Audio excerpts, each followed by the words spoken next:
Saudara-saudaraku yang terkasih, selamat berjumpa di Renungan Harian di channel Katolik kita.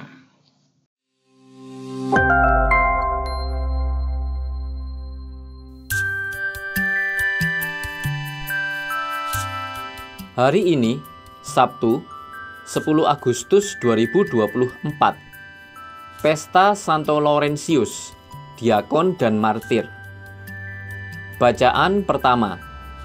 Bacaan diambil dari surat kedua Rasul Paulus kepada jemaat di Korintus, bab 9, ayat 6 sampai dengan 10. Saudara-saudara, orang yang menabur sedikit akan menuai sedikit pula.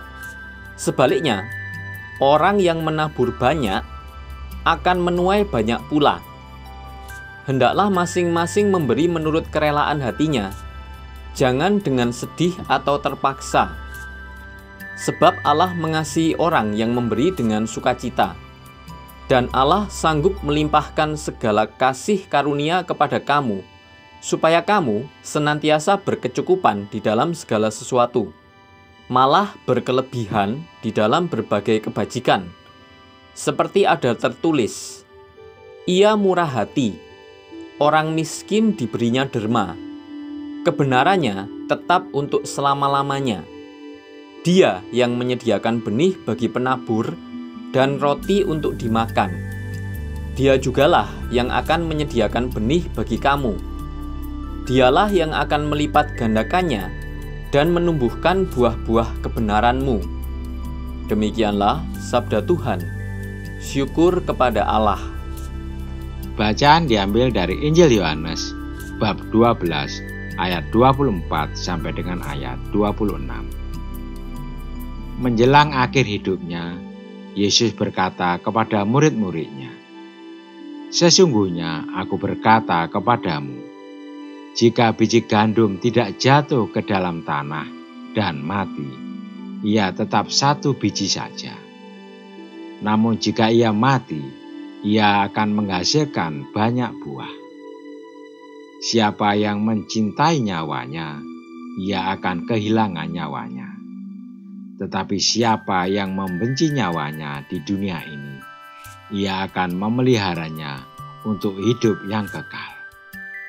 Siapa yang melayani aku, ia harus mengikuti aku, dan di mana aku berada, di situ pun pelayanku akan berada. Siapa yang melayani aku, ia akan dihormati Bapa." Demikianlah sabda Tuhan. Terpujilah Kristus. Saudara-saudariku yang terkasih, sesungguhnya aku berkata kepadamu, jika biji gandum tidak jatuh ke dalam tanah dan mati, ia tetap satu biji saja. Tetapi jika ia mati, ia akan menghasilkan banyak buah. Demikian sabda Yesus kepada para muridnya. Yesus hendak mengatakan bahwa Allah bekerja melalui suatu proses, sengsara, wafat, dan kebangkitan. Yesus sendiri bagaikan biji gandum yang mati dan dikuburkan dalam tanah, dan pada hari ketiga bangkit dalam kemuliaan dan menjadi sumber kehidupan bagi seluruh ciptaan. Sengsara, wafat, dan kebangkitan Tuhan memberikan manusia rahmat dalam kelimpahan. Seorang Kristiani menerima kehidupan dengan cara serupa. Agar bisa hidup, kita harus mati terlebih dahulu. Mati yang dimaksudkan di sini adalah dibaptis ke dalam kematian Tuhan Yesus. Sebab dengan menyatukan diri kita dalam iman pada kematiannya, maka kita setuju dalam hati kita bahwa kita mengatasi keinginan daging dan duniawi dan mengarahkan hidup kita pada jalan keselamatan kekal. Santo Laurentius adalah contoh sempurna dari sebuah gandum yang mati. lalu tumbuh dan berbuah. Hari ini gereja mengenang kehidupan Santo Laurentius yang lebih mengasihi Allah daripada mengasihi dunia. Santo Laurentius berani mati dengan tenang karena akal budi dan hatinya telah dikuatkan oleh Roh Kudus. Yesus Kristus telah menjadi pusat kehidupannya. Marilah kita dengan penuh iman membukakan diri kita bagi rahmat pembaharuan yang diberikan Allah, agar biji gandum kehidupan baru dapat berakar dalam diri kita dan kemudian bertumbuh serta berbuah banyak. Santo Laurentius. Laurentius adalah seorang diakon yang melayani Paus Sixtus II pada pertengahan abad ketiga. Ia membantu pelayanan Ekaristi dan bertanggung jawab atas aset gereja sambil berderma kepada orang-orang kecil di kota Roma. Sekitar tahun 253 sampai dengan 260, di bawah pimpinan Kaisar Valerius, Sri Paus Sixtus II bersama beberapa diakon termasuk Laurentius ditangkap untuk menerima hukuman mati. Pihak kekaisaran memerintahkan Laurentius untuk menyerahkan seluruh aset gereja yang dikelolanya. Laurentius meminta waktu 3 hari untuk mempersiapkan semuanya. Namun, ia justru mengumpulkan orang-orang miskin dan membagikan semua aset gereja kepada mereka, bahkan menyembuhkan mata seorang pria.